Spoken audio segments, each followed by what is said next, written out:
Good evening, everyone. My name is Councillor Pounds and I'm the chair of this committee. I'd like to welcome you all to Cambridge City Council's Environment and Community Scrutiny Committee taking place at 5:30 on the 19th of January. The other members of the committee are Councillors Carling, Cropley, Divkovic, Houck, Holloway, Payne, Sweeney and Swift. I've had apologies from Councillor Divkovic and Councillor Sweeney. We're also joined tonight by the Councillor for Environment, Climate Change and Biodiversity, who's Councillor Moore, the Executive Councillor for Equalities, Anti-Poverty and Wellbeing, who's Councillor Healy, and the Executive Councillor for Open Spaces, Food Justice and Community Development, who's Councillor Collis. Welcome, everybody.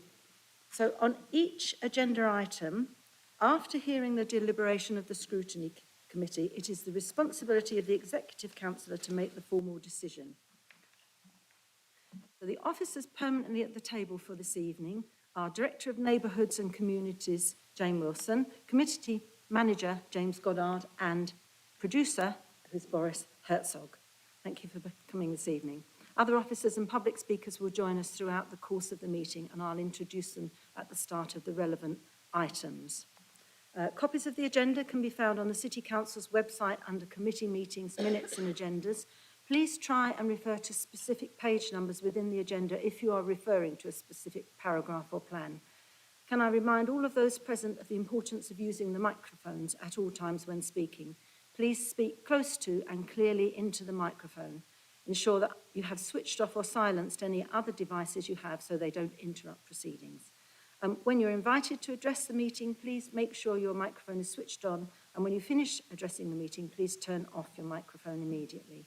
Speak slowly and clearly, and please do not talk over or interrupt anyone. If anyone has any problems hearing me throughout the meeting, please alert me by waving your hand or advising a council officer. You also note, please, everyone in the council chamber, that everything on your desk, including your laptop screen, is likely to be broadcast at some point. The camera follows the microphone being switched on. Can you also please wait a couple of seconds before you speak after switching on the microphone to allow the camera to catch up? And please raise your hand if you wish to speak. Those participating in the meeting via the live stream, please indicate you wish to speak via the chat column or raised hand option. Please do not use the chat column for any other purpose. The meeting is neither confidential nor private and can be subject to an FOI or DPA request. Please make sure your device is fully charged and that you switch your microphone off unless you're invited to speak. Please use a headset if available when speaking and hold the microphone close to your mouth. Could public speakers please turn their cameras off until we come to the item we have registered you to speak about? And if anybody drops out, the senior officer present will take over their presentation report and respond to questions. Now, I'd just like to announce that we have a slight change to the agenda. And item 6 will be taken after item 4 this evening. So that's just a slight change there. I hope that's acceptable to everybody. The relevant officer will give a brief introduction to their report. The committee, we will now then discuss the item and may ask questions of the officer or the executive councillor for clarification. At the end of the deliberation, I will ask the committee to vote by a show of hands on the officer's recommendation. In the event of a tied vote, I will have casting vote as chair. At this stage, the executive councillor will be asked to make her decision. If the view of the executive councillor differs from the view of the scrutiny committee, the decision will be deferred to the leader of the council. Only those present in the chamber can vote or propose second recommendations. I may call for short breaks, and if you require a break, please indicate to me, and I'll haunt the proceedings at the nearest convenient moment. So, we'll move on now to agenda item 2. Could councillors declare if they have any declarations of interest and identify which application that declaration relates to? Do we have any? No. No declarations of interest, thank you. Moving on to item 3 of the agenda. This is the minutes of the 6th of October 2022 meeting, which have been submitted to this meeting for approval. If you have any concerns, please could you raise them now? Otherwise they will be approved as a correct record. Anybody any concerns with the minutes? No, that's great. Then the minutes are approved. So now we move to agenda item 6.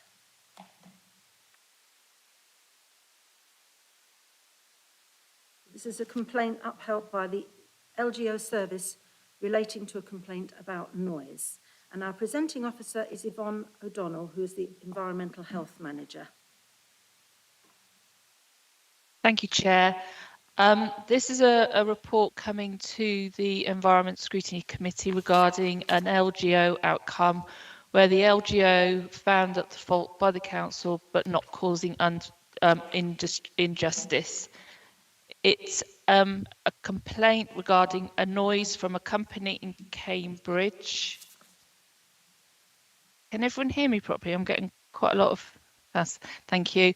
As a complaint regarding a noise affecting residents in Cambridge from a company in Cambridge from a piece of equipment that was being operated. The piece of equipment operating was quite significant to the running of the business. Officers, it carried out a full investigation and found that there was no statutory nuisance.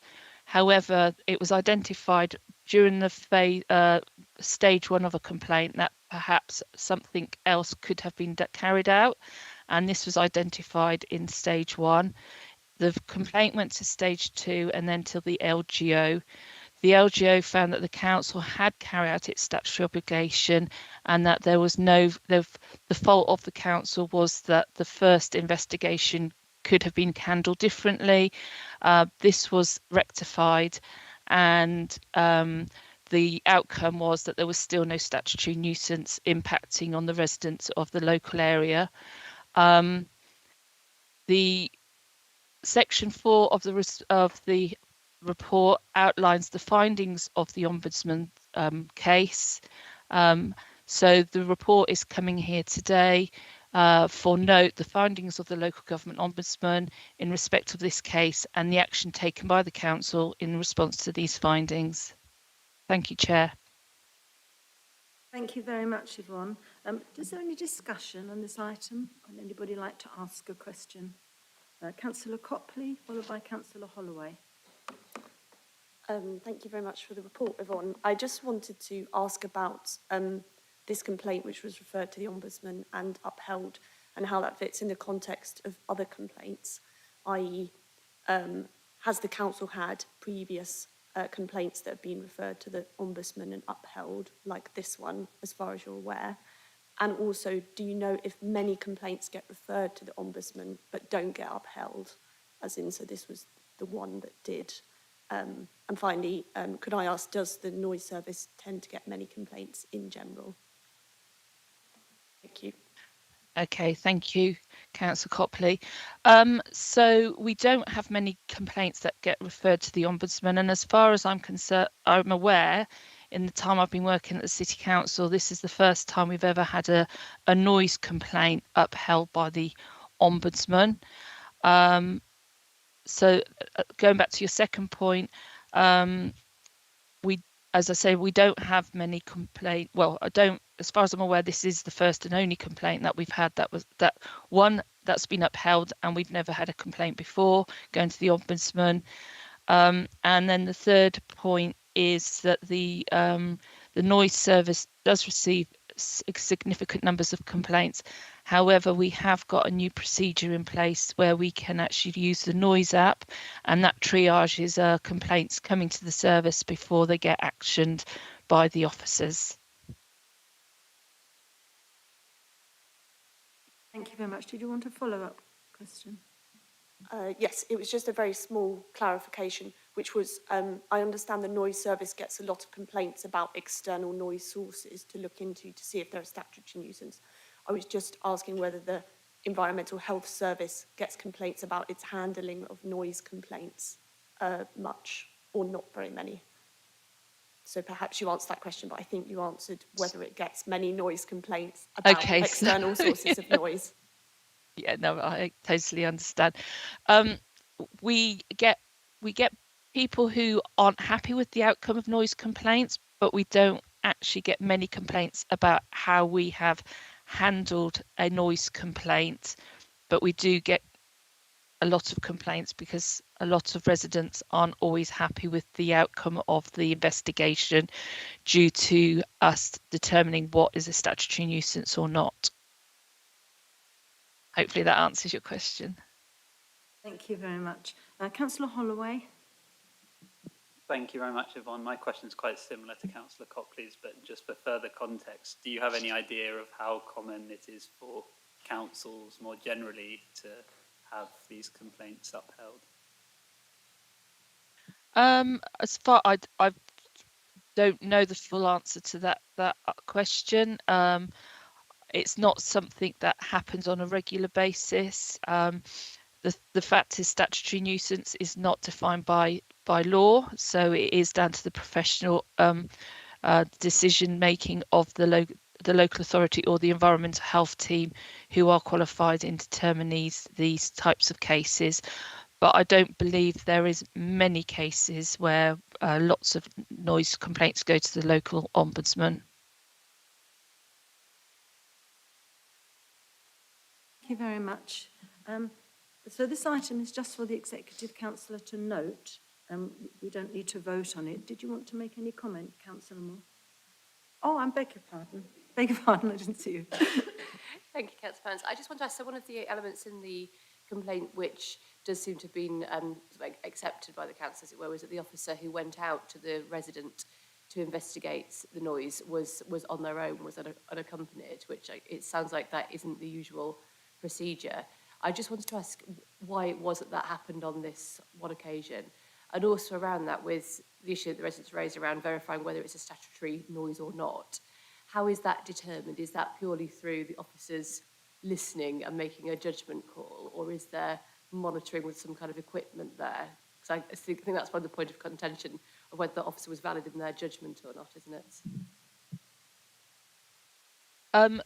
Officers generally go out on their own to do noise nuisance investigations. However, if it becomes a complex noise nuisance, then they may take a second officer for a second opinion. On this occasion, that didn't happen. I believe what had happened is we didn't expect it to be as complex as this investigation turned out to be. And it was really just to determine whether the noise, that the company could continue using that piece of equipment to continue the operation of the business. On your second point, noise nuisance is complicated. Most noise nuisance is usually residential noise nuisance, and that is determined by the officer's professional opinion by going out and listening and determining whether they think it's reasonable that somebody has to put up with whatever they hear. If it's a complex piece of equipment, such as the one that we're talking about, often we may then do some noise measurements, but the definition by a statutory nuisance is about what the officer listens to and their professional judgment, and that is upheld in case law.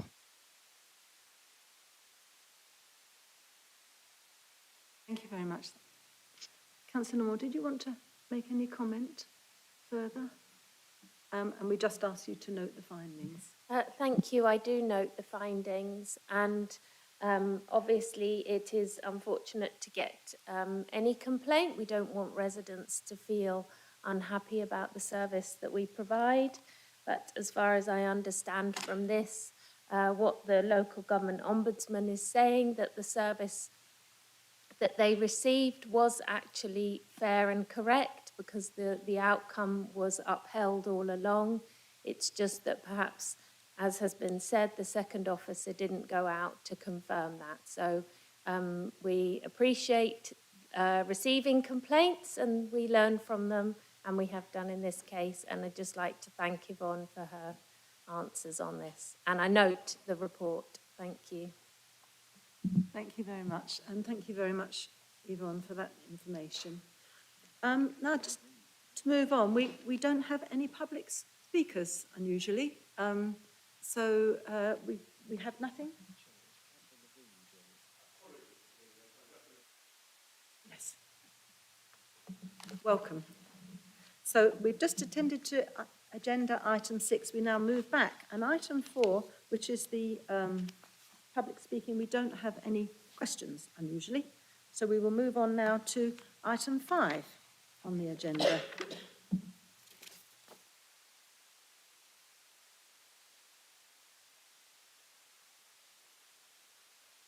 Thank you, Chair.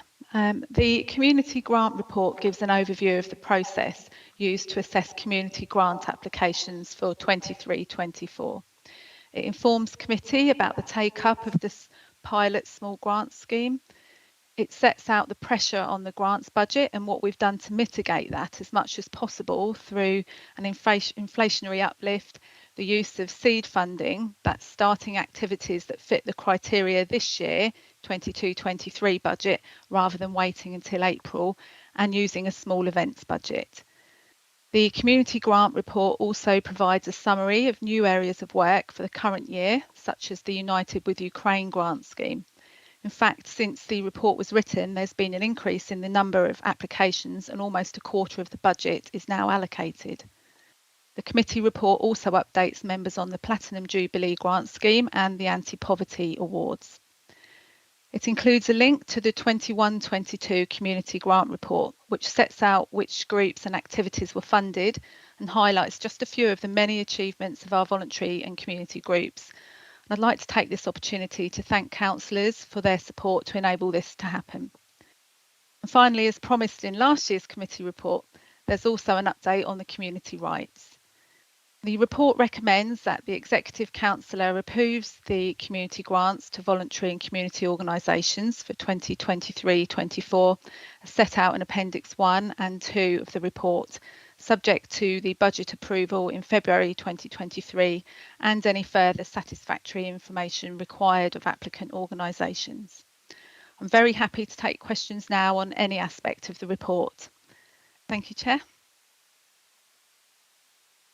Thank you. I have a question from Councillor Payne, Councillor Holloway and Councillor Carley, and then Councillor Copley. Thank you, Chair. Thank you very much for the report and all the work that I know goes on behind the scenes with the community grant scheme. I really do appreciate it. It's a huge piece of work that you do. I just wanted to ask 2 questions, if I may. So one was just around the evaluation of the schemes from previous years. It always occurs to me that we see the bids that are given, but never anything about the impact of what's happened in previous years and how successful they've been. And I was wondering if you could give us a bit of a flavour of perhaps bids that were successful, or whether we receive any of that information at all about how well that funding has been used and what the benefit to the community has been. And then my second question was, I just noticed reading through that of bids that are new this year, I think, is it 4 out of 7, if I've totted it up correctly, of the 4 of the 7 new bids weren't given any funding, whereas many of the returning ones have been. I wondered if you could just tell us a bit about the reason for those bids not receiving the funding this time round. Thank you. Okay. In answer to your first question around kind of evaluating grant schemes of previous years, completely agree, and I think that didn't happen for a couple of years because of COVID, but it was something I was really keen to reintroduce, and that's why I was able to include the link to the community grants report for 2021-22. We get a lot of evaluation material back from each group, and we've just picked out a small selection of those because that you can imagine there's a huge wealth of information. I hope the link works. If not, do let me know, because I've got a copy that I can email as a PDF, and that just gives a flavour. But if there's something in particular that you'd like us to include next year, and we're really happy to look at that too. And if there are any particular groups that you'd like us to focus on, because we kind of do little spotlights on particular groups, again, that's something that we can take back. But yeah, absolutely agree that it's really important that we give you some kind of idea of the benefits of what we've funded. And in answer to your second question, I haven't tallied them up, and I think that potentially really answers the question, that we really just take each application on its merits and make a decision based on that. So yeah, you may well be correct that several new applications weren't successful. We use the same criteria for every application, and they're assessed against that. If we've recommended a nil award, it will be either because the grant scheme priorities or outcomes aren't met, or they haven't identified the need very well within the particular beneficiary group. It could be that the quality or the viability of the project might not be to the standard we'd want to award council funding. It could be sometimes, and for example, one application was actually funding something in schools during sort of curriculum time, and we don't fund activities that another organisation or service should be funding. And if the organisation has very high reserves, which is the case of one group, I'm not saying it's one of the ones that was new to us, we wouldn't fund an application where the organisation can clearly afford to fund it themselves. And if the impact of the activity is really unclear, that might also make us doubt that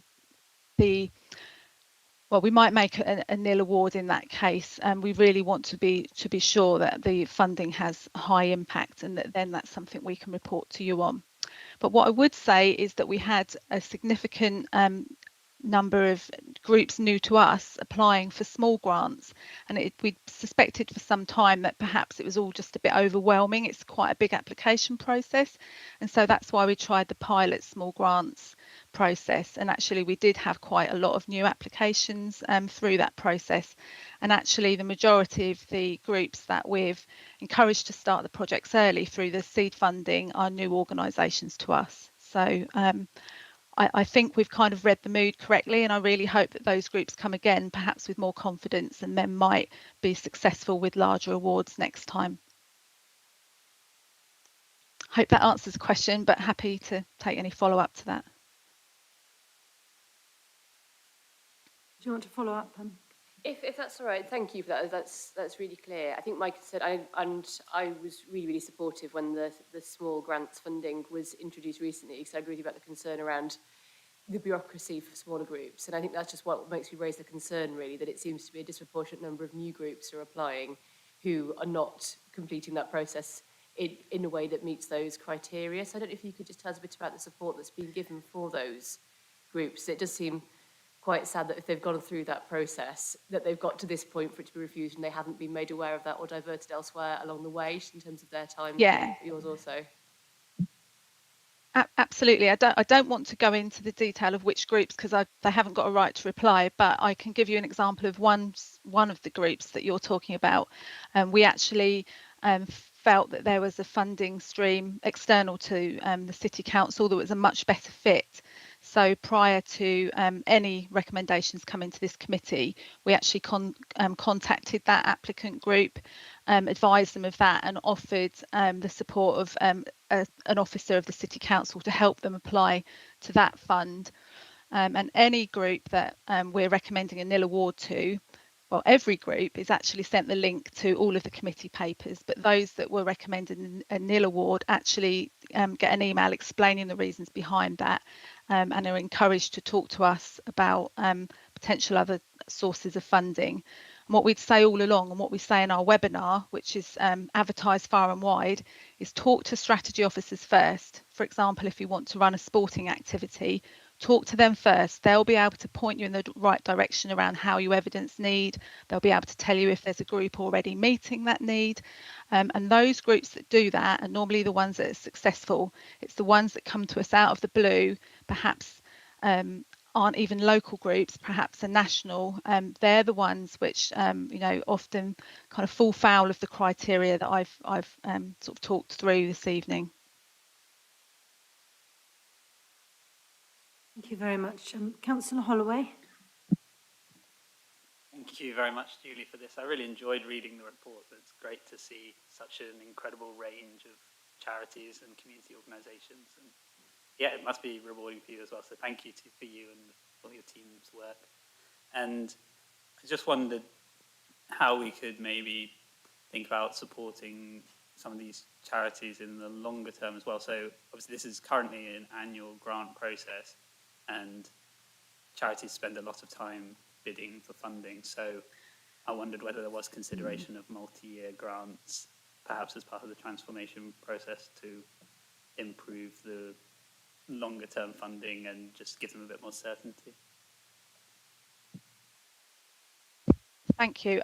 I think everybody would absolutely agree that is something that we're really keen to explore, and we'd have to do that within the bounds of whatever we're able to do from a kind of financial commitment point of view. But I know that's something that's being actively looked at as part of the wider community funding and community wealth building aspects of the Our Cambridge transformation programme, because you're absolutely right.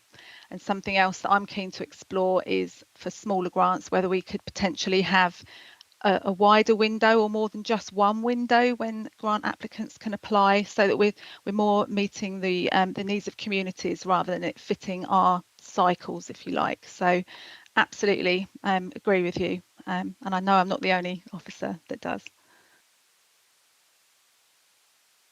Thank you for that.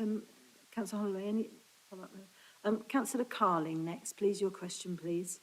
Thank you. My question was actually just addressed in terms of I was going to ask about having multiple windows for applications to come in, because I think a lot of community groups don't see it until it's too late, especially a lot of groups who aren't already involved with the City Council and getting funding from us. So that would be really valuable.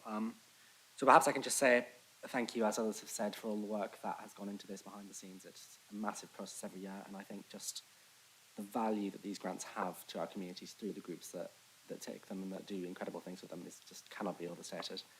And I'm just also really pleased that we've managed to, in the draft budget proposals, I've seen that we've got the inflationary uplift for these grants going on to next year, despite the financial pressures, which is also really valuable. So yeah, just thank you for everything to do with this. That's really kind, thank you. I'll pass all of your thanks on. I just want to come back to the multi-window idea, if possible, just to quickly say that when we designed the United with Ukraine grant scheme, we took the opportunity to have that as an open window with a 4-week turnaround. I'm not necessarily suggesting that we could do that with the huge amount of applications we have for community grants, but the success of that and the really positive feedback we've had from that says to me that this is an area that we can really, well, I hope I'll be able to come to you next year with some improvements, you know, on the back of that. Thanks very much, Julie. And Councillor Copley, you have a question. Thank you very much for the report, Julie. Firstly, I just want to say I'm very happy to see that there has been an inflationary increase this year, because I believe last year there wasn't, and at the time the justification was given that Cambridge City Council was quite generous comparably compared to other local authorities. But we do have such need in the city, as evidenced by the number of applications we've had. So I hope that this will become a regular feature going forward, despite the pressures on the council, that we can keep the same kind of real terms offering. I just also want to add that I think the Clearly Light Touch application has been really successful by the fact that you've had a lot of new organisations apply through it. So I think that's really well designed and put through. I have a few questions. The first one was whether or how we work out whether an organisation can be better funded elsewhere, and essentially how we judge that, because presumably each organisation believes that you know, this is the right funding stream for them when they apply. And then the second was whether you could expand on the phase 2 community investment, because clearly the need is very significant and there's a major shortfall despite the increase in terms of applicant to award. And so, yeah, it would be really great to see that gap being bridged via other routes. And then the third question was just about the assets of community value. So I understand that there were no applications that were successful that went through as an asset of community value for this report, but obviously we have had success of assets of community value when they've gone up for sale, notably the Mill Road Library. So it's clearly a very valuable system to enable these assets to potentially go into public ownership in the future. So I wondered what your thoughts were on promoting the assets of community value, perhaps via councillors. It could be perhaps as simple as giving each councillor a list of all the assets in their ward, so they could think, what's missing, what community groups do I know? I might be able to tell them about this process. I understand it's quite arduous, but it clearly is a positive thing given the success of Mill Road Library now going up for sale. And then finally, I just wanted to ask whether the diversity of groups that we've seen in this application round, to what extent was it a result of the grants team approaching groups and encouraging them to apply, or was it via another mechanism such as the existence of the light touch that maybe made it a lower barrier to application? Yeah. And so I guess that question is, are we approaching groups and encouraging them to apply? And did that happen for this grant round? Thank you very much. Thank you. If it's okay, I'll answer the last one first, while it's fresh in my mind. In terms of diversity of groups, I think it's a mix actually. You've given exactly the reasons. So the first thing I think that really helped is we involved the Cambridge Ethnic Community Forum in the design of the questions, and along with CCVS. So they were, and we encouraged them to share that with groups that they're working with. So that really helped. And we've also got members of staff which have kind of active relationships with groups that we wanted to target. So we were able to use them as well. And we did really widely promote the scheme this year. We actually had posters up in our community notice boards in areas of highest deprivation in the city. That's something we've not done for some time. So, and obviously the usual press coverage. And we've been working really well with the comms team this year, designing. We've basically got a whole new kind of design really around community grants. So I think it's been a mix actually, but we've definitely seen groups that we weren't expecting that are new to us. So we'll repeat and do more of the same, I think, in future years. So I'm happy to take any ideas to how we can improve that even further. One being, just popped into my head, the new post that will be part of the community development team, because we're keen to explore whether we could support projects and activities for the Gypsy, Roma and Traveller community. And we'll have a new officer that will be working with that group. So that's definitely an area I think we can improve on for next year. Thank you as well for kind of, acknowledging the huge amount of work that the voluntary and community sector does in the city. It is really rewarding for us to be able to, award council funding to the people that need it most and the groups that are able to effectively get that to communities. So, yeah, and in terms of how we work out if a grant or if an application could be better funded elsewhere, I think it's largely the knowledge of officers. We work closely with our counterparts. For example, I sit on a county-wide funding infrastructure group. So there's somebody from the big lottery that sits on that, other local authorities, CCVS, the county council. So I know which schemes have a bit of capacity and that they might be actually more flexible or be able to offer bigger awards. I work with my colleagues across funding streams within the council. For example, two of the groups that we've funded, not to the extent that we'd like, we've actually been able to make an award through another grant within the council. So partly I would say it's actually based on the knowledge of officers within my team and across the council. And, as I say, with CCVS and our other partners in other organisations. In terms of phase 2 of the around community investment more generally, and what's phase 2 of a community grants review going to look like, I'm not 100% sure. I know it will include looking at longer term funding support if we're able for communities, but it will be around other areas, and it ties into what you were saying about assets. It's other ways that we can support communities to be effective as well, and that could be about using our assets differently, as well as just considering traditional forms of grant giving. So there could be all kinds of other ways that we could deliver support to communities. But that will not stop us making improvements to next year's grant round, whatever happens and whatever the timing is of phase 2. We operate a kind of continuous improvement process. So I'm sure I'll be coming back to you before next year with some suggested improvements. In terms of assets of community value, we could do more to promote the assets of community value. one member of my team has a proposal where we could notify nominating groups of the ones that are already on our list that they're about to drop off the list because they drop off after 5 years, and by that way we could do a bit of publicity. I really like your idea of looking at the role of councillors. I'm not sure how it works at the City Council, but I'm very happy to do some kind of training around assets of community value, if that would be helpful, to kind of equip councillors to sort of be more confident to talk to community groups. We could talk about the detail when appropriate at another time, and I think, you know, it could be part of this wider package around community assets. I think that was a long answer. I hope that answered everything. Thank you very much. Yeah. Thank you very much for that detailed answer, Julia. I would ask, please, councillors, if you can make your question one question and then a follow-up question. I think that's quite a big ask to have to answer several questions within. But thank you very much for that detailed answer. I think that's all the questions now. So we have a recommendation for us to approve.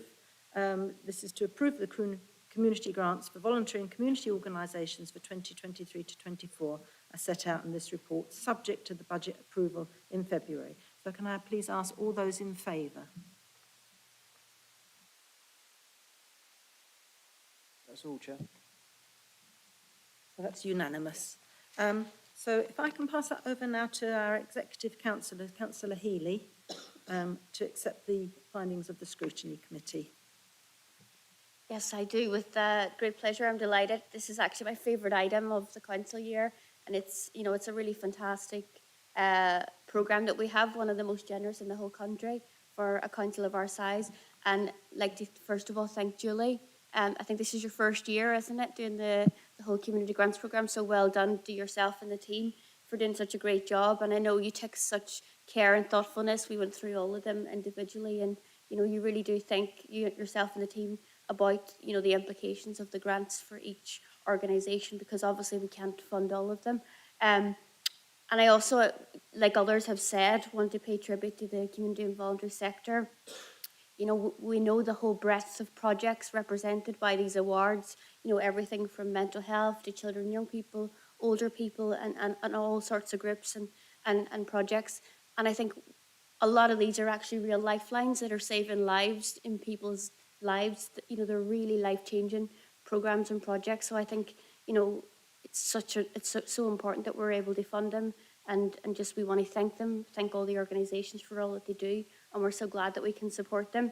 As others have said, this year we have awarded the inflationary uplift. That was something that our Labour councillors were particularly keen when we were looking at potential areas where we had to make savings. This is an area where, in discussing the initial proposals, we were really keen to be able to offer that inflationary uplift and recognising the difficulties that the sector is really facing across all their costs.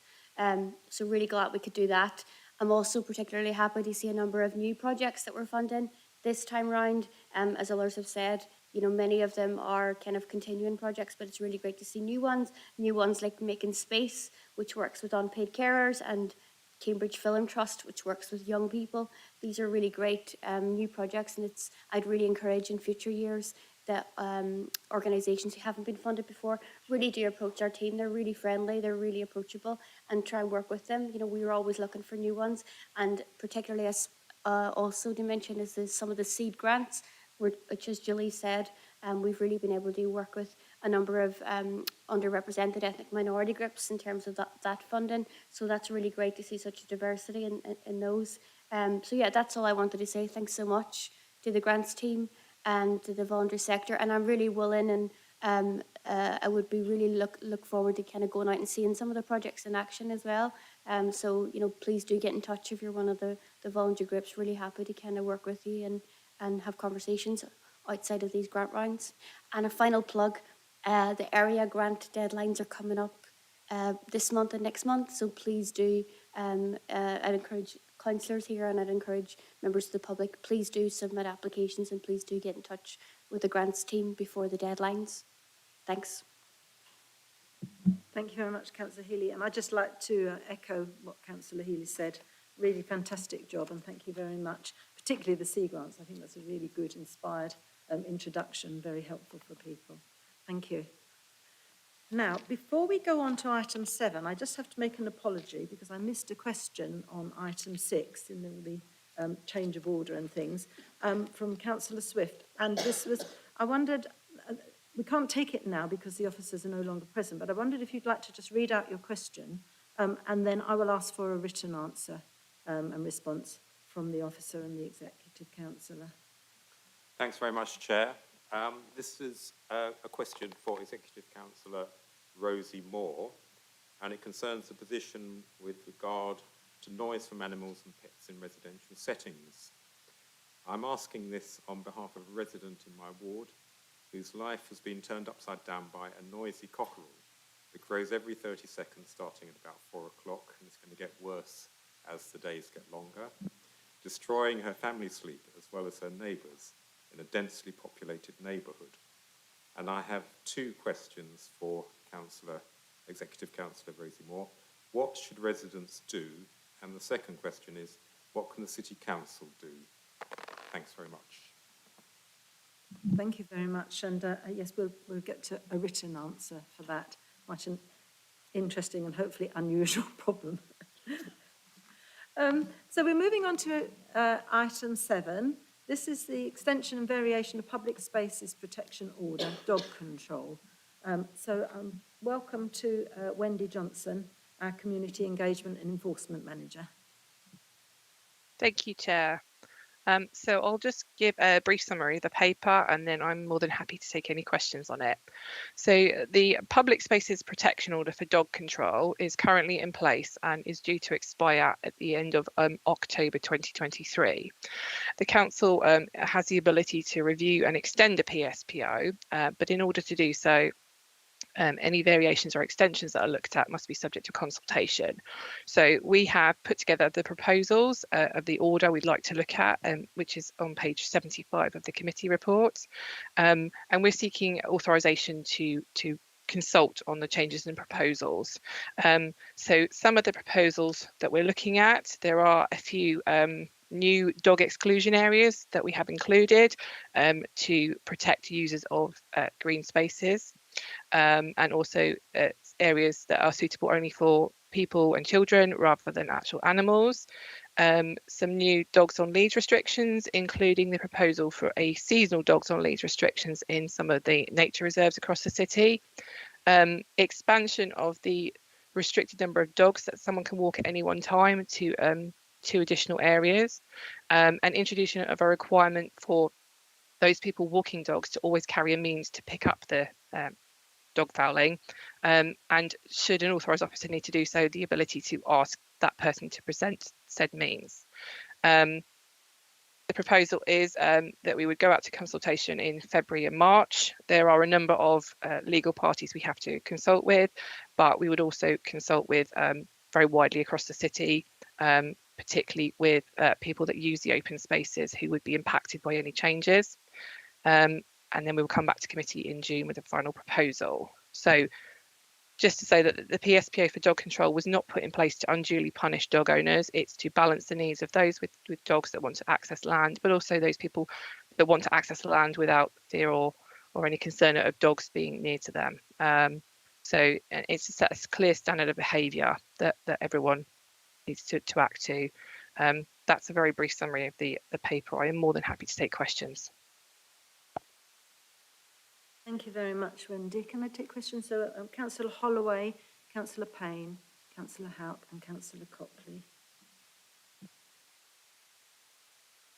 Thank you very much, Wendy. I noticed that there are a lot of dog exclusion areas within fenced children's play areas, but I just wondered whether it's possible to have them for non-fenced children's play areas, because on Lammersland, which is in my ward, there is a non-fenced children's play area, and a number of residents have raised with me the issue of dogs off their leads coming and potentially frightening or causing problems for children.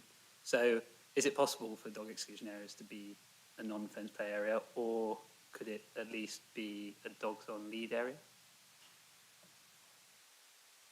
So yes, it is possible for any restrictions to be in any area subject to buy-in and approval from the result of a consultation. Generally, we don't recommend that non-fence play areas are have dog control areas in them, predominantly because it would be very difficult for someone walking a dog, say, at an area like Lammasland, to prevent their dog from wandering into the play area, because it's such a large green space. It's not, there's not a definitive barrier that kind of separates them. It's also incredibly difficult to police. I think a dog walker accessing a park wouldn't necessarily expect their dog would wander into the play area, but likewise, I think if you're a person with a child accessing a play area that's fenced, you have an expectation dogs wouldn't be in there. But to have that expectation for an unfenced play area is perhaps not as realistic. We'd also need to put up quite a lot of signage to do so, but also we need to have evidence of areas causing a problem. I've had a look at Lammasland and sort of not been made aware of this being an issue at the moment, that we've had sort of any complaints or officer recommendations from, so it's not been included so far. It previously was a restriction between 2013 and 2017 when we had what was called dog control orders that was predecessor to the PSPO, but when we transitioned to the PSPO we removed it because officer recommendation at the time was that they found it incredibly difficult to police, and that the fence play area was easier to deal with, and kind of it was reasonable expectation for people to not encounter dogs in fence play areas, if that makes sense. Thank you. Did you want to follow up? Yeah, thank you very much. Yeah, that makes sense. Would then the sort of dogs on lead restriction make more sense for the Lammasland area, or does that have the same issue of also being too hard to police? It has the same issue as well. Really, I know we have a couple of unfenced areas across the city that have dogs on lead area restrictions in them. Those were introduced in 2020 because there were significant problems in those areas where officers had been unable to deal with the dog problems, and these orders were brought in as a sort of a last way of trying to deal with it, and that did actually fully resolve the problem. But I certainly wouldn't be recommending it unless there's significant evidence of issues that we've not been made aware of.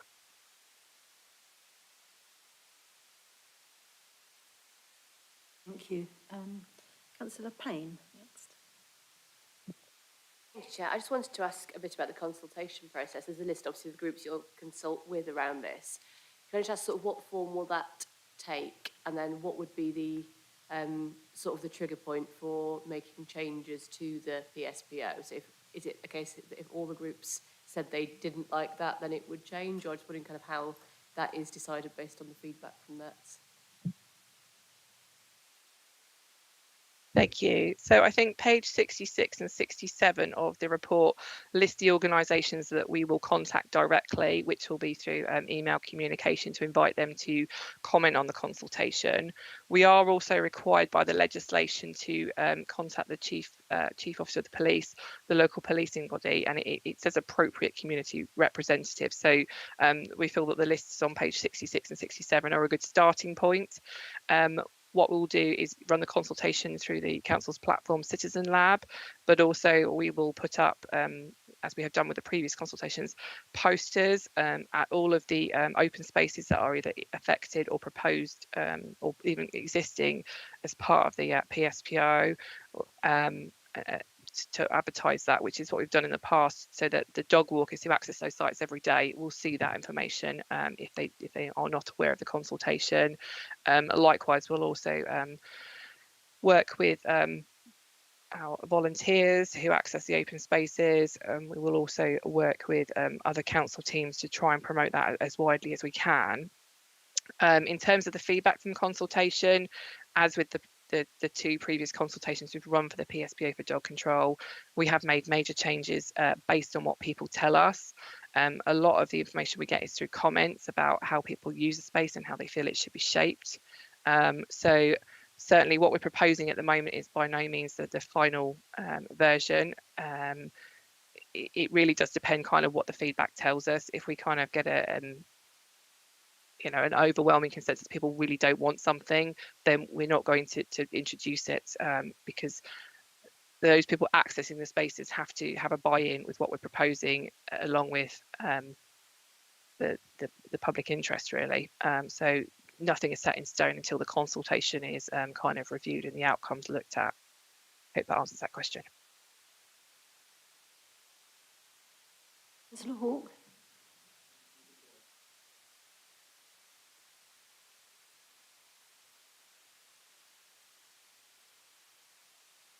Thank you very much, Chair.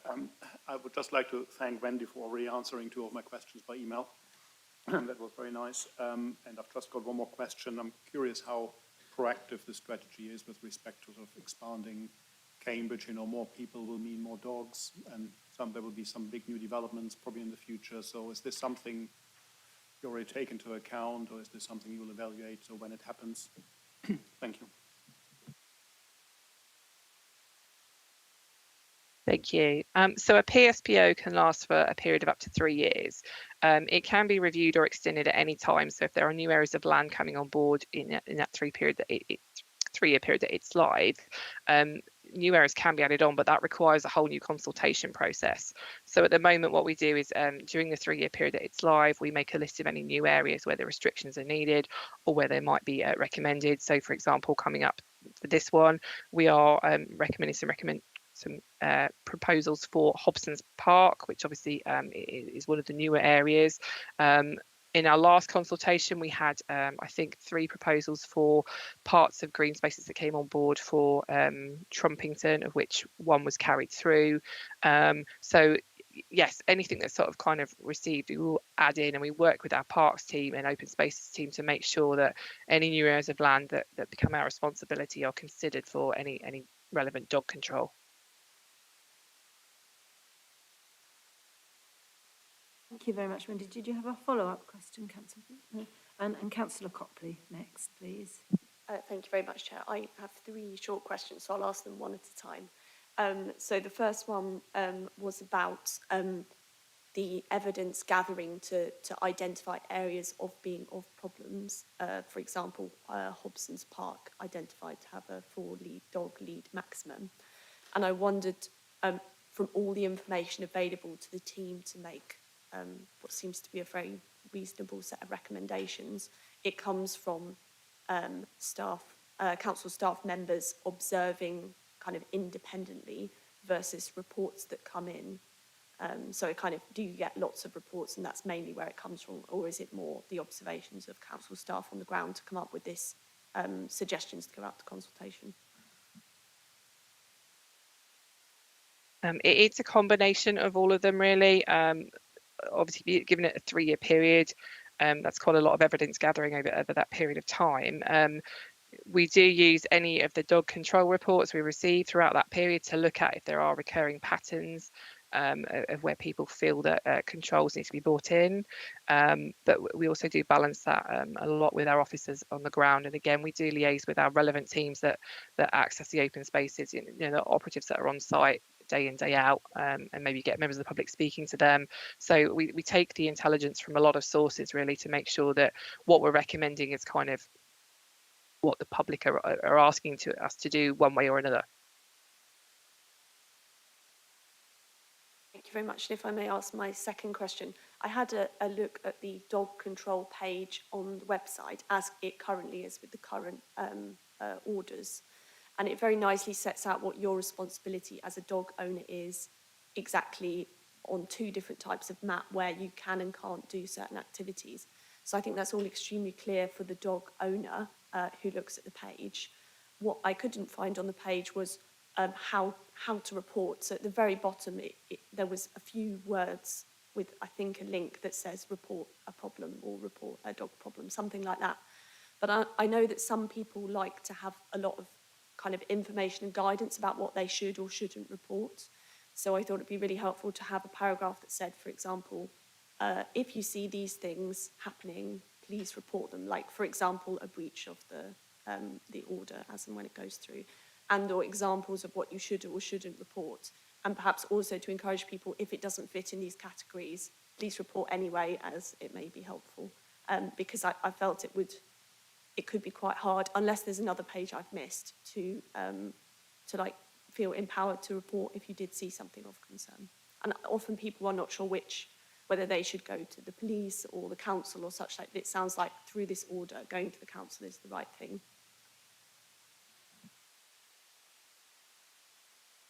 So we do get a lot of reports through the web page. I think maybe the section you're referring to is our web form. When you go to the web form, there's a very detailed introduction about exactly what you can report. There's a very clear drop down about what exactly you're reporting, and we've tried to make it extremely clear to people what they need to go to the police for, because people often have the misdirection that, for example, dangerous dogs come to the council in the first instance. So we've put information on that web form, but I can certainly revise the web page to make sure maybe some of that guidance needs to be pulled through into the actual web page itself, so it's a bit clearer.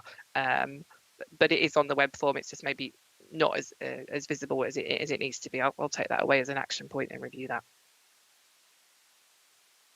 Thank you very much, Wendy. And just my final question. Most of the changes are, I think, what people would expect. So my request would be for the parks where there are kind of substantial differences, for example, Hobson's Park, that the posters put out to advertise it are specific to the space. So, for example, it says, Hobson's Park, we're proposing maximum of 4 dogs per person. Please have your say, rather than a generic poster for the places where, you know, it's a slightly different thing being proposed. Because obviously there will be some residents that walk their dogs in loads of places all over the city, but I would imagine the majority will have their kind of favourite spots. So then they could know how it would potentially affect them.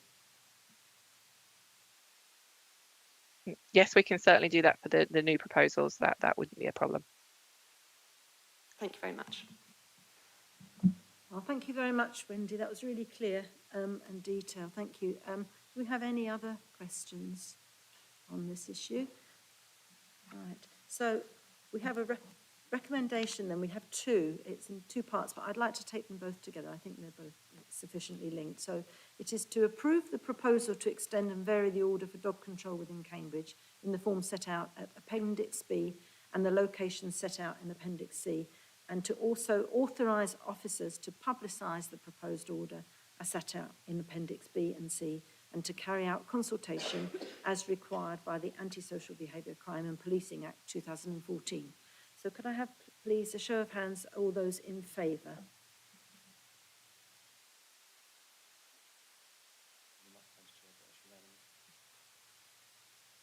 Thank you very much. So that's unanimous. So I'd like to ask the Executive Councillor to accept the recommendations of the committee. Thank you very much, Chair, and thank you, Wendy, for what I think appears to be a very sensible set of recommendations for variations to the order. I was on the radio this morning talking about it, and they had quite a debate about it.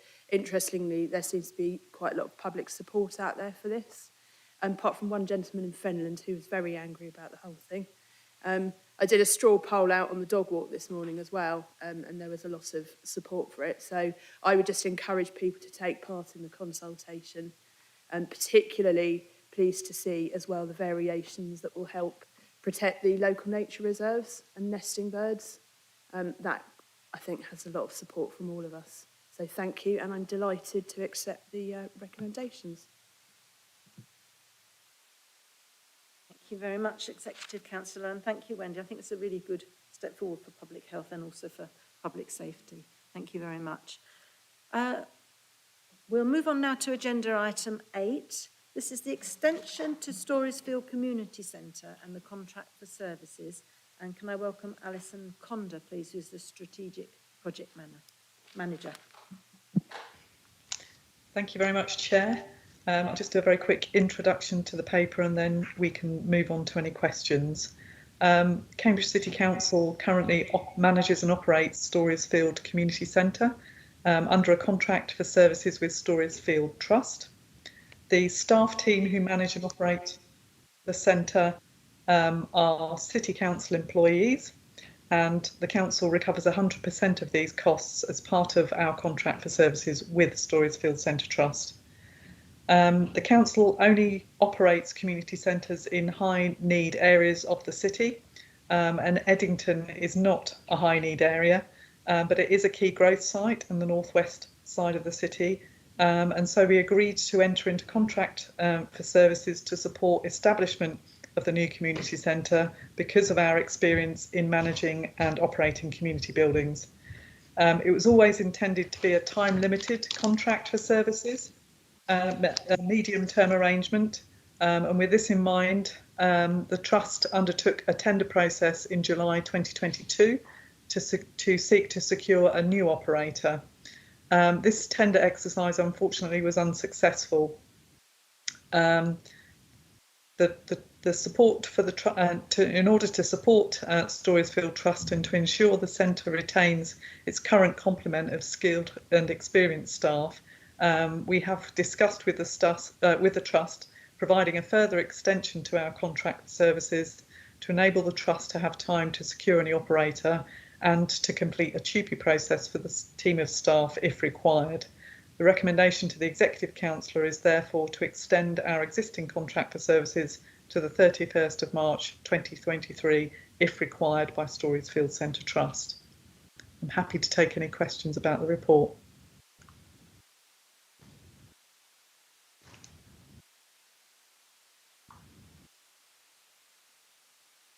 Thank you. Yeah, I'm very supportive of this, especially given there's no real financial implications to the council because of the reimbursement. I am conscious, though, that this is the third time that this has come up to ask us to kind of extend the contract. And I'm just kind of wondering what longer term support we're giving to try and encourage this not to happen again almost. Yes, thank you for the question. We continue to work very closely with Cambridge University, who are the other party that supports Storiesfield Centre Trust with the centre. And we are working with them to kind of ensure that we reach a kind of sustainable future for the centre, really.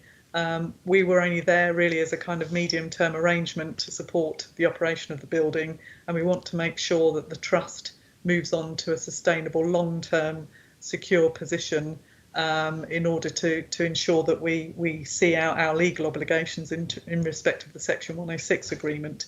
So we're working very hard behind the scenes to ensure that the Trust achieves that outcome.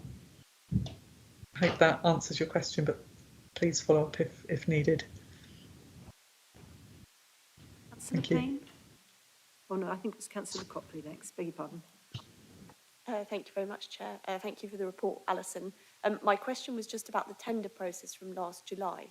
Are you able to share why it was unsuccessful, whether any potential people to run the centre came forward and or weren't eligible, or kind of what the barriers were, i.e. is there something that we can do to potentially make a future round successful? The tender exercise was a commercially confidential process undertaken by the Trust. Neither the University or the City Council were part of that tender process, and they haven't shared any details of the conclusion to that process. So I'm not able to share any details with you this evening. Thank you very much. If I may ask a short follow-up question, what would be the time frame to do a future tender process? Does the Trust share that with you, or have they stated what their views would be? They haven't shared a timetable if they want to proceed with a further procurement process with us at the moment. Thank you very much. That's everything. Thank you. Councillor Payne?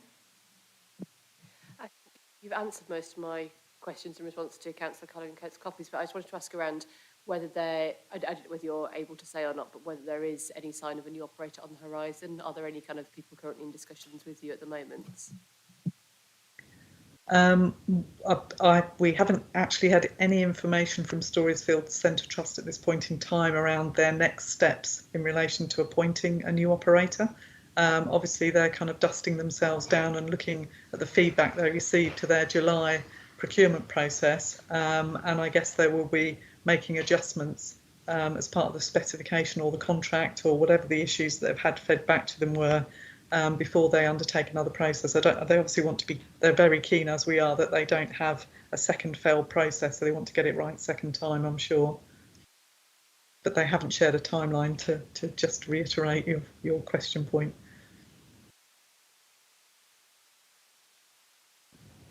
Have any more questions on this item?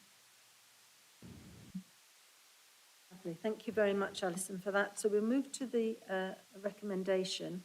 The recommendation is on page 96 of the agenda, and it's for the council to make a further extension to its contract for services for 12 months until 31st of March 2024. And the reasons have been given quite clearly, I think, this evening. So can I ask, please, those in favour of supporting the recommendation? It's unanimous, Chair. So that's unanimous. Thank you very much. So I'll pass over to the Executive Councillor to ask if you'll accept our recommendations. I do, yes, indeed, and thank you to Alison and the team for what I know has been quite a bit of extra work on this, and also to the university and the trustees. I think everyone's trying to work together to get what is needed for the area, which is a long-term proposition for a really excellent, a community centre that continues to be excellent. So thank you, and yes, I accept the recommendations.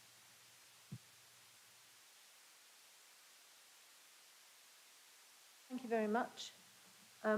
Just like to take just a couple of minutes breather before we move on to item 9, if that's okay with everybody. Yes, if we could just stop the filming for just 5 minutes.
restart the film. Thank you. Welcome back. We now move on to item 9, which is plant-based catering options for civic events. And our presenting officer is Catherine Stewart for Climate Change Officer. Thank you, Chair. So the Committee on Plant-Based Catering Options for Civic Events responds to the plant-based motion that was raised at full council last May. So for reference, there's 3 key civic events each year: the Remembrance Service, the Mayor's Reception and the annual meeting of the council, and then sometimes some additional one-off events such as the twinning events. So following the motion raised at full council, officers have explored a variety of plant-based options by inviting organisations to provide a quote for plant-based catering at a civic event, so that we can understand the options available and the related costs, which are detailed in the committee report.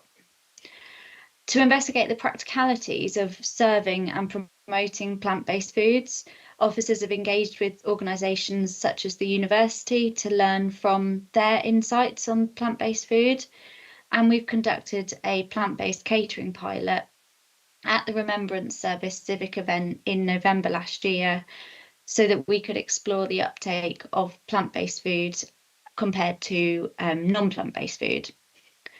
And the findings, which are detailed in the report from the pilot, where we served 50% plant-based food and 50% non-plant-based food, the findings from this were that it was very successful using a social enterprise to serve the food and drink at the civic event, but we found that there was unfortunately really very low uptake of the plant-based food, and we estimate that under 10% of attendees tried it, whilst the vegetarian options and meat and dairy options were all eaten.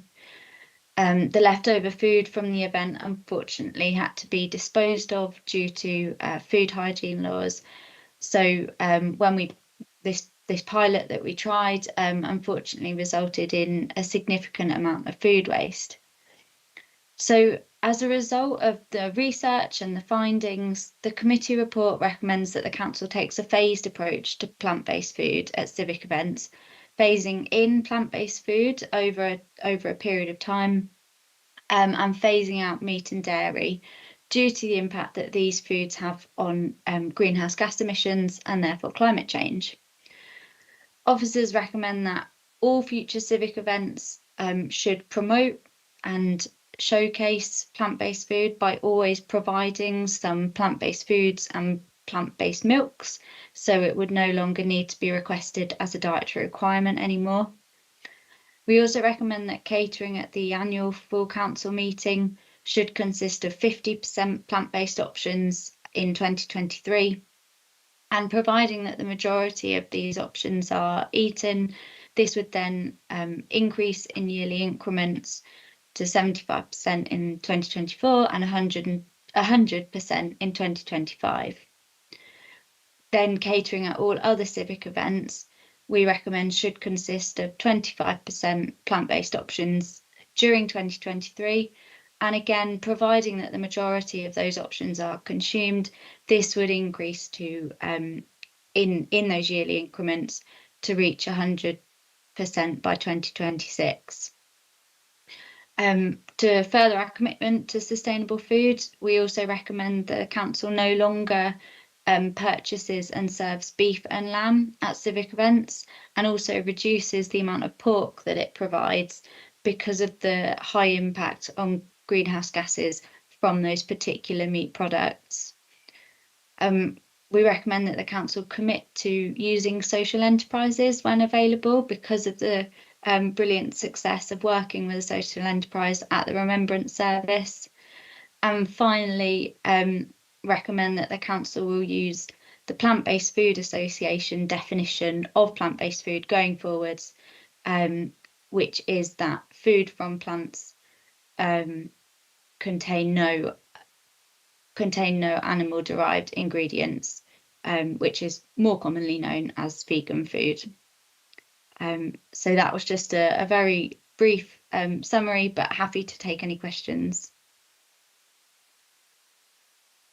Thank you very much, Catherine. Now, I'd like to notify the committee that we have an amendment to this, a small amendment, but I think possibly we might like to have some discussion before we introduce the amendment, and then if necessary, we'll have further discussion afterwards, after we vote on the amendment.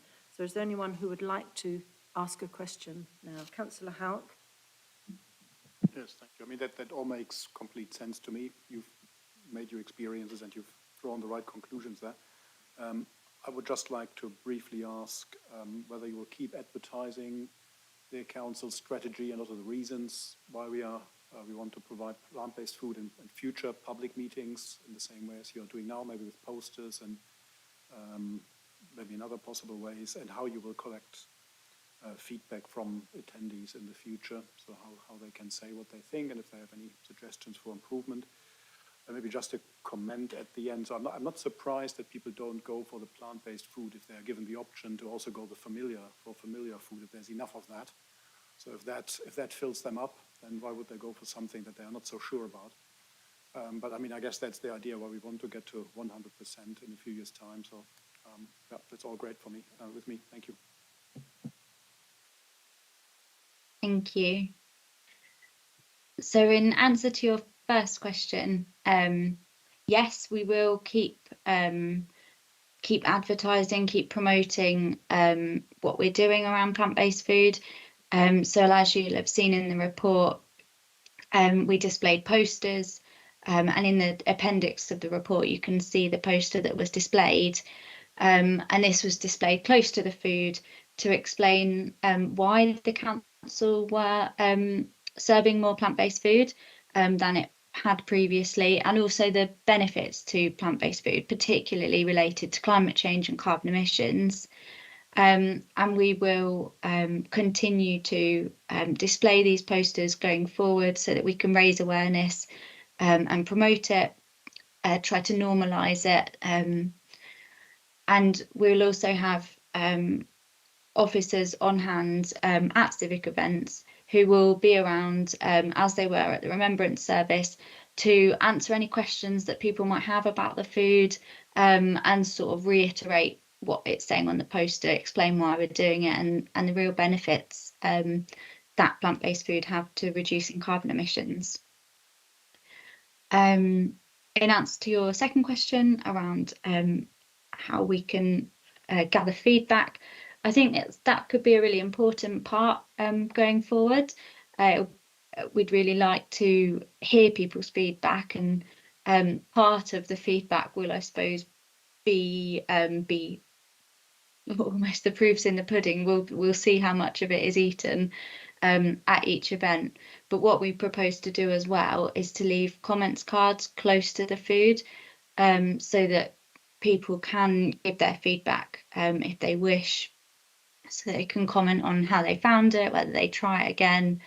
But again, we'll have officers around to take that feedback verbally, and we'll factor that into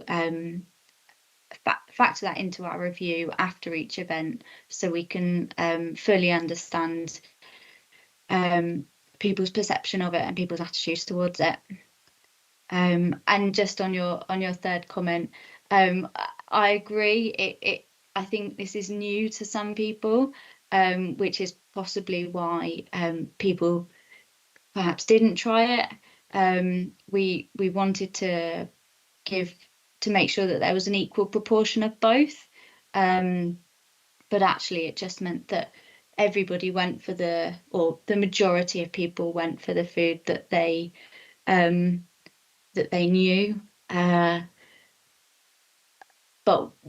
and that's why we've had it in our recommendations that for most civic events, except full council, we start with the 25%, but we up it as people become more used to it and more aware of it as well.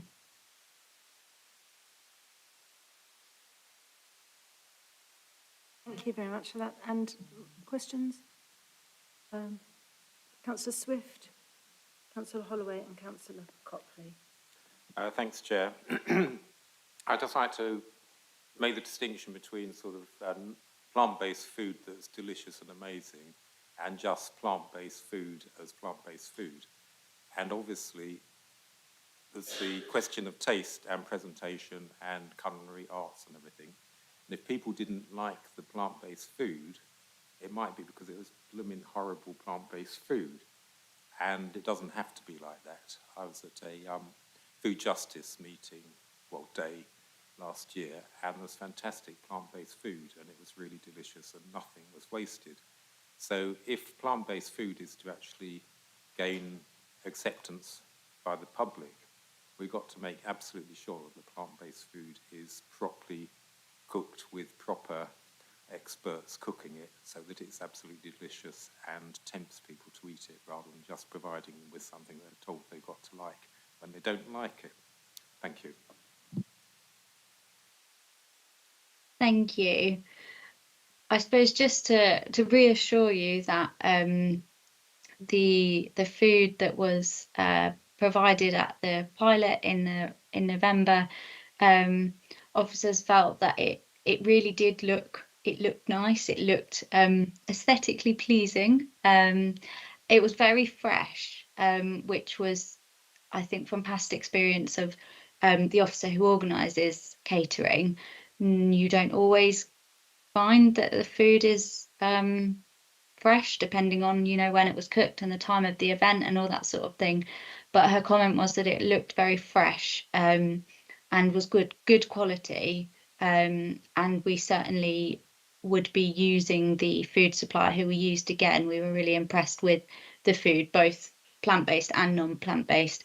But I agree, we need to make sure that that continues, that it does look nice and that it tastes nice as well, to try and get more people on board.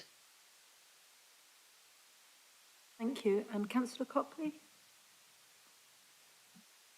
Thank you very much for the report, Catherine, and thank you for bringing it back, getting the trial that you've described done, and the work done to come back to this scrutiny committee, which is a really good turnaround from last May.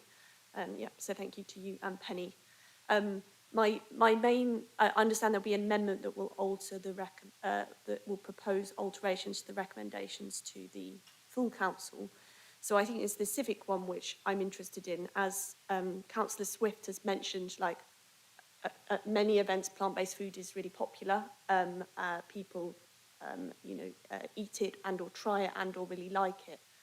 For some reason, that wasn't what happened at the Remembrance Day service. So despite having put the recommendations forward, perhaps we kind of othered the food by kind of separating it from the other bit, perhaps, and making a big distinction between the two. So I guess my worry and concern is that if we put 25% of it out in a similar way, I don't see why we wouldn't get a similar outcome as a result. As I'm not sure if Councillor Houck said it today or the other day, but if people are given the choice between the food they know and like and or trying something else, that most people won't probably try new food because it's the safe option. So it kind of was, how could we not set it up to fail if given it didn't work with 50% if we set aside 25%? So kind of what I was thinking of was perhaps you could have a small area set aside and say, this is vegan food, so that people, or plant-based food, or whatever terminology is preferred, and then the rest could be sort of mixed together. So there could be, say, small platters of different things, so that it isn't that you've got to make the active choice to go over to the plant-based side. You just go to the food and take a selection of things. And I wonder if people would pick out the meat or the cheese sandwiches or whatever it could be in that scenario, or they would just try a selection of things, if that makes sense. So then the poster wouldn't be saying, here is the plant-based food, please try it. It would be saying, we've got some more plant-based food. I hope you enjoy it as part of your meal. So I think it'd be quite hard to do that with 25% at the civic event, to have, say, some kind of mixed in, so it wasn't kind of othered. I put that to you as a proposal because I wouldn't want to set this up for failure, given the outcome of the Remembrance Day service. My observation, and yourself and Penny may know more, from the full council meeting in the summer was that the plant-based food was very well enjoyed by the attendees, and I believe that it was all eaten. So there was clearly a different situation happening in the two, and I'm not sure why that is. But I would like to see this successful and in place as quickly as possible, which the amendment will also encourage as we hear about it. So yeah, that's my question, how we can not set it up for failure. Thank you, Councillor Copley.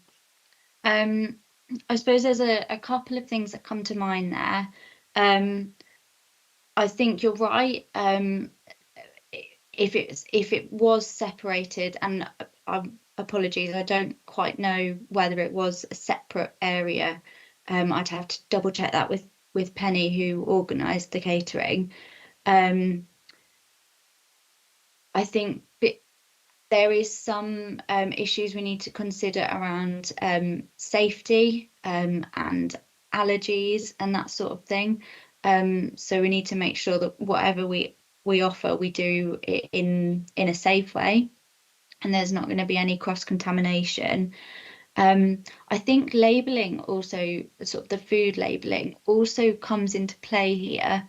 Legally, as you probably know, we have to label what is in each food product, and I think that probably doesn't help our cause, because people instantly read the label and see that it's see what it's made of, and see that it's not the ingredient that they would perhaps usually go to.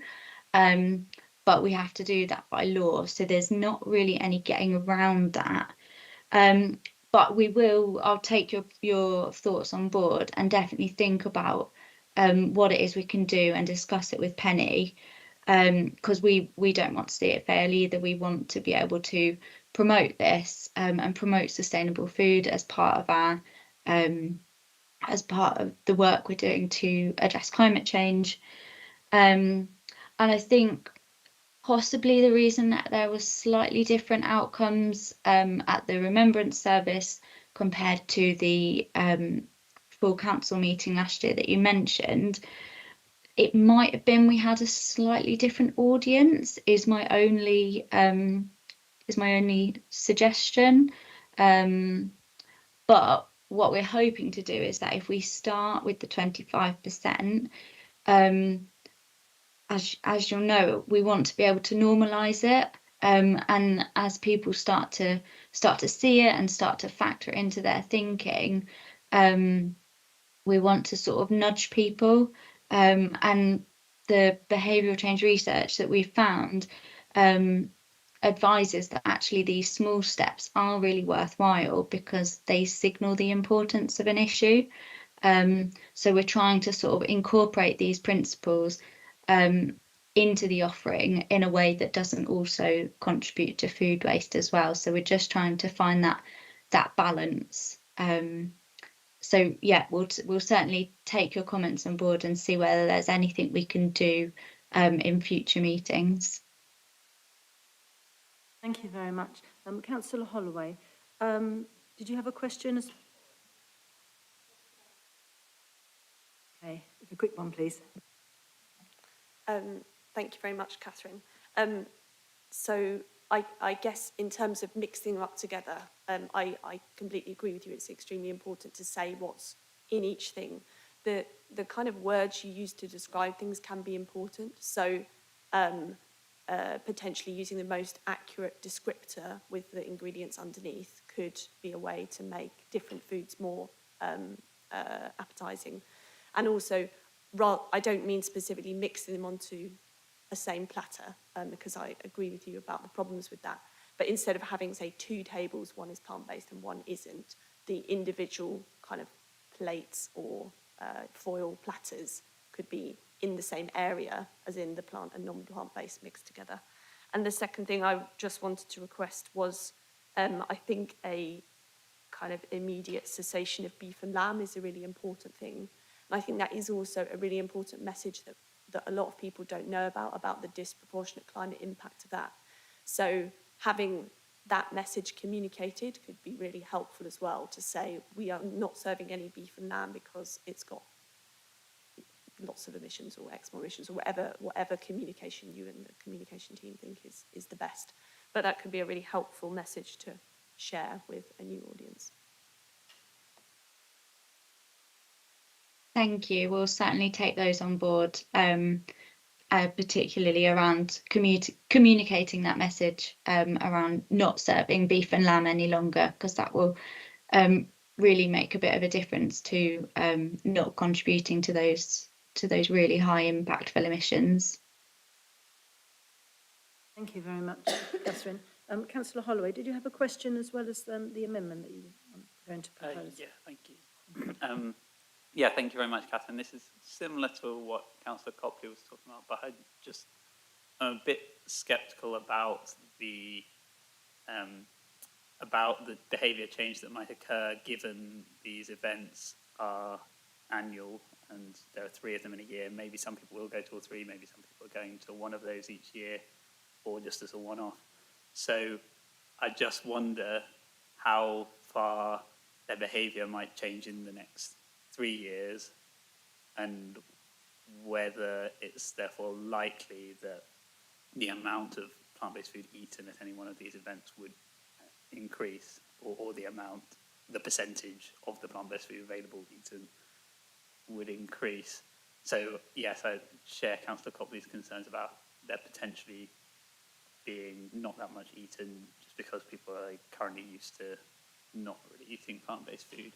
And so I wonder whether that is as relevant an item to measure as which plant-based foods people are eating, because we've said we want to introduce plant-based foods and 100% plant-based foods for our events.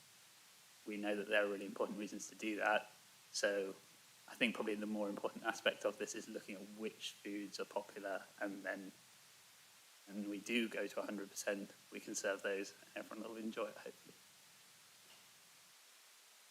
Yeah, thank you. I agree. It's hard to embed behaviour change. Full stop. So, and I agree. There's sort of 3 key events a year and possibly a few others. So whether we can embed behaviour change through these events is a very valid question. But I suppose what we're trying to do is take the principles of what we know works to change people's behaviour, and incorporate them here, because there is so much sort of behavioural science around it. So we're trying to do it to make it effective. And I think you're right, if we're finding that not much is eaten, there's that element to it, but then on the other end of the spectrum, we don't want to contribute to that food waste issue, as I said. So if we did, we're finding that not much is eaten when we provided the 50%. So our concern is that if we provide, if we were to provide 100% or more than that 50% to begin with, we would just see even more food waste. And I think in my report I say that sort of 10% of global emissions are as a result of food waste. So we want to make sure we're not contributing to that any further. And so recommending this phased approach, we hope that it would be eaten, it won't be wasted, and that people will get used to it the more they hear about it and the more they see it, and the more of it that's there. But I note your point around noting down what plant-based food is served, and noting down which parts of that is eaten, because we can take that into account for the future, and again that would hopefully prevent any issues around food waste as well.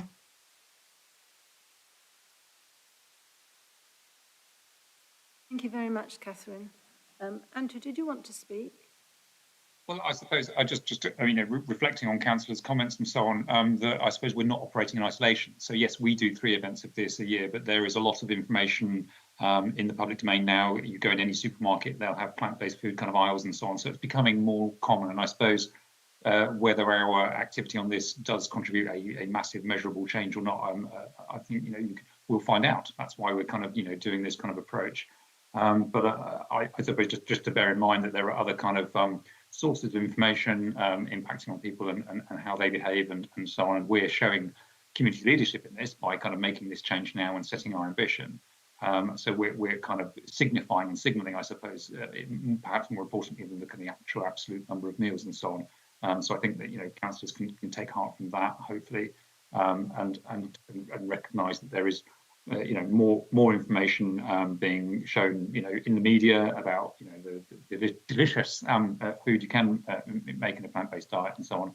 More health advice getting out there, so we're contributing, amplifying that. We're not acting alone, and I think that's kind of just context to bear in mind, hopefully. Thank you, Andrew. More questions? Yeah, right, Councillor Swift and then Councillor Carling. Thank you, Chair. Yeah, I just think the whole emphasis must be on making plant-based food delicious, and the task of the chef or the cooks should be to make something that is so delicious that people aren't told to eat it, but they choose to eat it. And that's what the whole thing is about, nudging people to become plant-based food eaters. And to sort of talk about it in a dry academic way is almost missing the point, because you can't force people to eat food that they don't want to eat. It's the task of us to make it so good that people want to eat it without being told. Thank you. Carling? Thank you. Yeah, I think perhaps we can address some of the concerns Councillor Swift's raising in some ways by actively consulting people who've eaten the plant-based food, what they thought of it, in terms of just to make sure that we are, I'm sure we are doing that to an extent, and that may have well kind of addressed those concerns. I think we've spoken a lot about how people's behaviours might change as a result of this, how we're trying to kind of nudge people into considering more plant-based options. But I think it's also important to bear in mind that fundamentally people don't like to feel as though that's going on. They don't like to feel as though there's external pressures influencing the decisions that they make. So I think perhaps we should trial at certain events not making too much of a big deal out of it, as much as we perhaps did at the Remembrance Service. I think the poster that was put up is really high quality and it has so much great information in it. But perhaps we should try kind of not doing that a couple of times and just having more of the plant-based food around and seeing if perhaps people take it up voluntarily, rather than almost being put off by thinking, oh, hang on, there's an agenda here, I need to avoid that, if that makes sense. I think it's important that we consider that as well. Yeah, thank you. That's really interesting thought that you've suggested. And actually, through our conversations with the university, the University of Cambridge, they were talking to us about how they've integrated more plant-based food into their menus on campus and cafes. And that was part of their approach. Was they did a number of things, such as training their chefs up, working with a conservation society, making sure chefs really understood how to make the food delicious, as Councillor Swift said, but also I think they just swapped the food over and didn't make a huge deal about it, exactly as you suggest. And so I think we should take that into account, and happy to sort of work with Penny and other officers to see whether that would be something we could trial, and like you say, and see whether that does have a different uptake if people don't realise that they're sort of, we're trying to influence their behaviour. So thank you for that. We'll definitely take that on board. Thanks, Catherine. I think that's all the questions now. So, Councillor Holloway, would you like to move your amendment?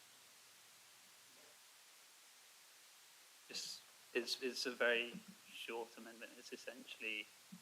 It's very similar to what we're doing, but it's just accelerating the process to 2 years rather than 3 years for the council AGM. And so that would go 75% then 100%. And that's because I think we, as councillors and council officers, are in a better position to show leadership on this, and we can probably make that process a bit quicker for ourselves than for the other events where we've got more people who are not necessarily who haven't necessarily voted to bring this forward, and so don't necessarily have the responsibility to promote it as much as we do.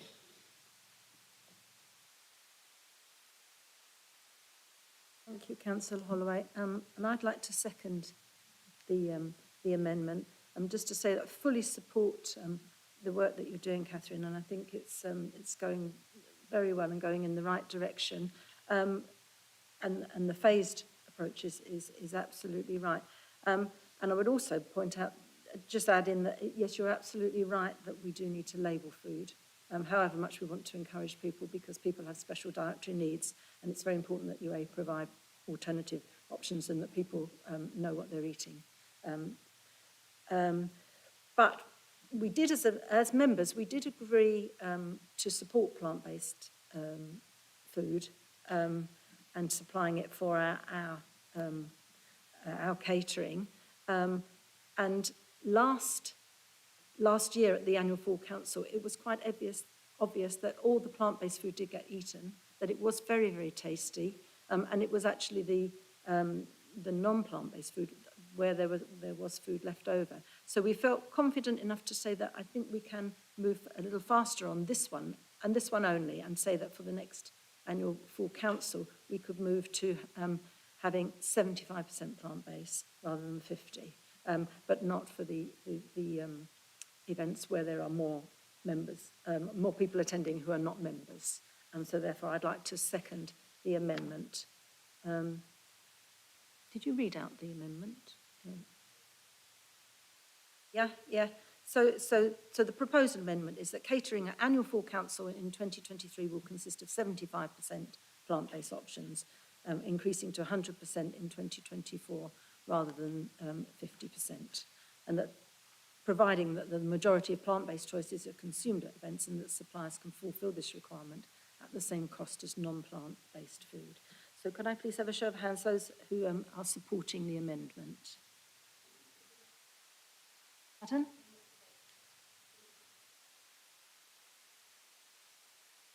Yes, would you like to speak?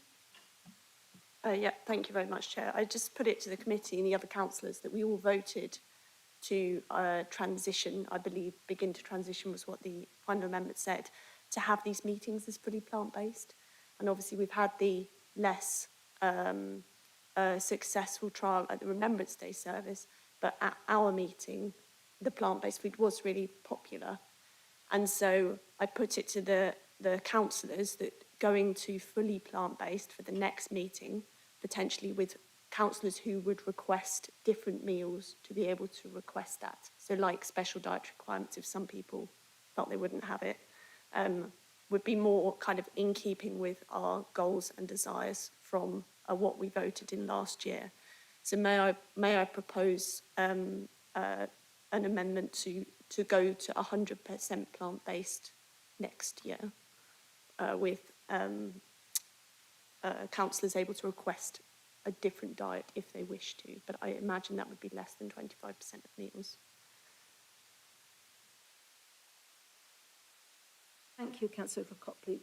When drawing up this amendment, we did consider that option, but there will be people attending that full council who are not councillors, and therefore we felt it was right to maintain 25% non-plant based, and that's why we went for that option rather than 100%, because those people have not debated and will not be expecting a fully plant-based event.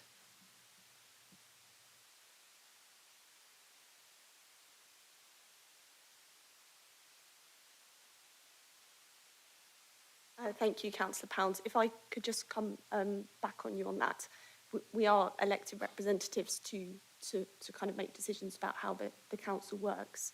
And having this meeting as fully plant-based may potentially give confidence for the other meetings to go to a more plant-based scenario. A lot of us discussed today about potentially like the choice and such like, and how people may choose what they're more familiar with. So this could be an opportunity to have a fully plant-based meeting that last year we have indications that food was successful from the same group of people or an equivalent group of people. and it could give us some very good learnings and potentially speed up and give more confidence to the other work of the civic events. Thank you. Is there any more debate? Councillor Hawke? Sorry. Yes, I mean, even though I was happy with the previous proposals, I would actually second Councillor Copley's proposal now. I was actually under the impression after we passed the motion that we would have only plant-based food from now on, so I would be perfectly happy with that. And I actually agree. I mean, as councillors, this would be a good signal to the public. I think plant-based food, the plant-based food we had before was delicious, and I mean, I completely agree. We should make it as delicious as possible. At the same time, we also agree that non-plant-based food is bad, has negative impacts, so we want to avoid it. So I think it would be a positive step forward. So I would second Councillor Copley's amendment, if it's possible to make this amendment. Yeah, it is, yeah. Just to clarify the process, councillors, like at full council, we take one amendment at a time. So we can do this, but the first amendment, if we take first from Councillor Holloway, which we vote on, passes or fails, then we can take any other amendments one at a time. And then once the amendments are voted on, if they are successful, we then move to the substantive vote as amended. Thank you, James. So we'll move to, Councillor Holloway and then Councillor Carling. Thank you. Thank you very much, Councillor Copley and Councillor Houck, for your comments. I basically agree with them, but I know that not all people attending that meeting will necessarily be keen to have plant-based food, and that maybe councillors, maybe council officers, maybe various other people who attend. So I think in the interests of compromise and bringing people with us and trying to make sure that the people who aren't necessarily used to eating plant-based food at the moment are more likely to actually take on board, then I think a phased approach probably works a bit better. Also in terms of the potential for a small amount of food waste if it was 100%. And so I just think it's good for officers to test that out, given the significance of food waste. But I'm also sympathetic to what you said. Councillor Carling. I was just drawing your attention to the fact that Councillor Holloway had his hand up. I don't have anything to add. Councillor Hawke. Can I just clarify? I mean, we will definitely vote on both amendments. So it's not that if the first gets through, then we definitely vote for both. Okay. Councillor Copley. Thank you. Could I just put it to Councillor Holloway that the arguments you put against this year being plant-based apply the year after, and there'll be a different set of councillors, a different set of guests. So there isn't, I think, the kind of phased-in type approach. You know, we can either rely on general changes in society of attitude, which I think isn't the leadership role we should be taking as a council. We should be trying to promote kind of positive behaviours and showcase positive behaviours. So having it fully plant-based from next summer versus the year after, I mean, they're more or less equivalent. It's just how much climate leadership we want to show. So I encourage the other Scrutiny councillors to support a fully plant-based amendment for next summer.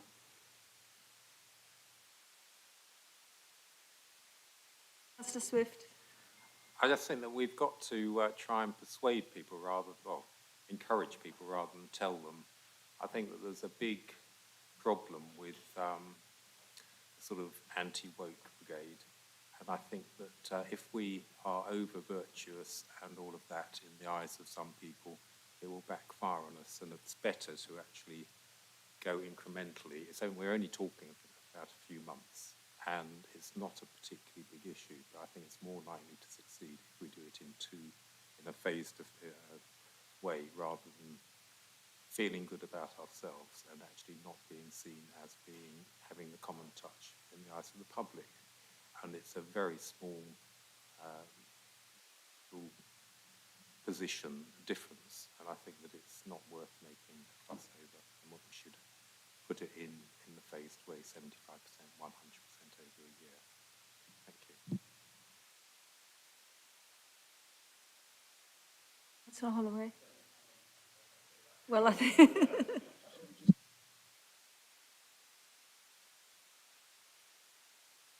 Thanks very much, Councillor Copley. I think this is similar to what we were both saying probably on the other events, and I suppose therefore, yeah, agree with what you're saying. I think that therefore it's about which foods work and don't work and which ones people will and won't eat. So I think it's an opportunity to test out what people like, try to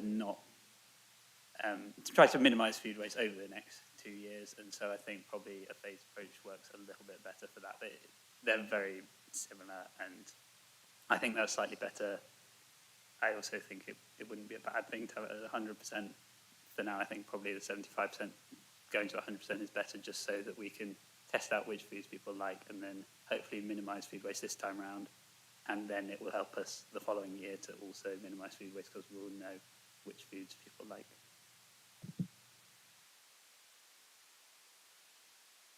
Thank you very much. Your final point, please, Councillor Copley. Thank you very much. May I just come back to yourself, Councillor Swift. The kind of anti-woke brigade that you describe, I think would probably object to many aspects of the plan as proposed. So I don't think that the kind of response you describe will be really any different if we were to have 75% plant-based 1 year and 100% the year after, or just 100% plant-based. I think there will have equal impact. I think the only people that would be differentially impacted would be the guests next year for 1 year only, if it all went to plan and went 100 year the year after, and chose to eat meat and dairy next year. They would be the only affected group. I think that the other group that you describe will not see a difference between these two options. So it's not a reason not to vote for my amendment, is what I put to the committee. Thank you. Right, we're going to vote first of all on the first amendment, which is that we proceed to 75% plant-based and 25% non-plant, meat and vegetarian for 2023, and then 100% from 2024. Can I have all those in favour of this amendment, please? It's unanimous, Chair. Thank you.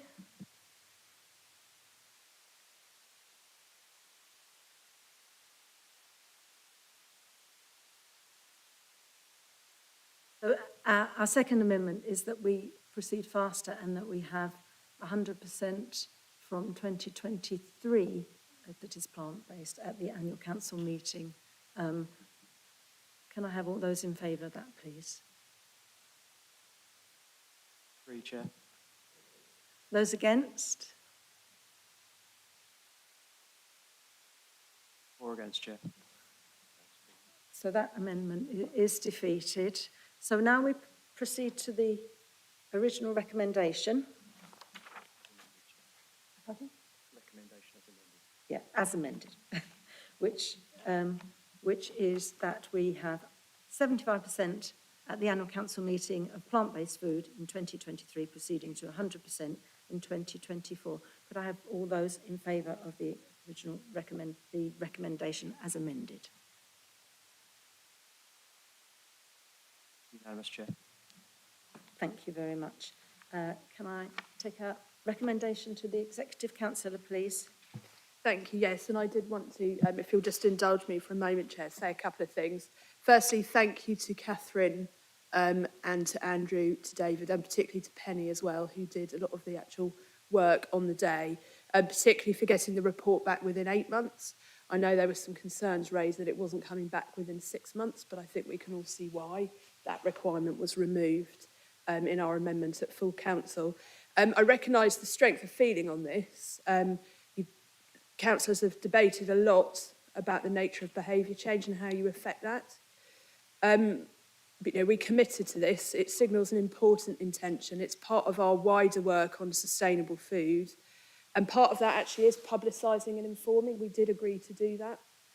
It's an important part of this, and we're having discussions with organisations about how we do that. I'm still fully in support of the spirit of the original full council motion. What I was then and am now concerned about is how we make this work in practice. and taking a pragmatic approach to get to our ultimate goal, which I think all of us agree is to serve 100% plant-based food at civic events. You know, I want to see us going forwards, not backwards. I don't want to see us committing to something that will produce food waste. That is not what we're about as a council. I think the stepped approach is sensible. I'm speaking here as someone who has worked as a vegan caterer, running a social enterprise, providing food for events exactly like this. People do get used to it, but it does have to be part, with some people, of a longer conversation. And we do have to remember, I think a couple of people have mentioned, that there are a smaller proportion of people at the May AGM, particularly for the mayor making, who are not councillors and didn't sign up to this. Doesn't mean we shouldn't educate them and inform them and make the food look really tasty. I think most caterers strive to do that. I don't think they actually set out to provide stuff that doesn't look great. I'll show you my album of food later. I think the amendment strengthens this, the original amendment to move to 75%. I agree that as councillors, we've signed up to this and we should move faster. But I do think a stepped approach is important. I also particularly wanted to add the sort of side benefits, like the additional benefits, like using social enterprises, I think are really important as well. So I'm glad to see that continuing. And I look forward to seeing everyone by the vegan sandwich table. And I will be standing in front of the other sandwiches and directing you all that way. Apart from Councillor Healy, apparently. So, yeah, I'm happy to accept the recommendations as amended. Thank you. Thank you very much, Executive Councillor. And thank you very much, Catherine, for that really detailed and carefully presented report. And if there's anything that we as councillors can do to help with the behavioural change or anything, please do ask us. Yeah. So we're on to our final item, which is just for noting. Item agenda 10 and 10A in our agenda pack on the Environmental Improvements Programme. So I think it's quite clearly stated in the agenda. Was there any discussion or anybody who wished to raise anything on this matter? Councillor Hawke? Nothing to raise. I would just like to thank the officers for the water fountain in Hobson Square. I think David and Councillor Levine will agree with me, and now we only need to fill the 2 empty shop premises there to make it the perfect square. But thank you very much to the officers for the water fountain. Thank you. Any other comment? I'll pass that over to you, Executive Councillor, just to say that it's been noted. I think that's all we need to do. Yes, duly noted, and thank you to the officers for that. It's a lot of work that goes into the EIP scheme, so thank you to them. Yes, thank you very much. And with that, I declare our meeting closed. Thank you, everybody.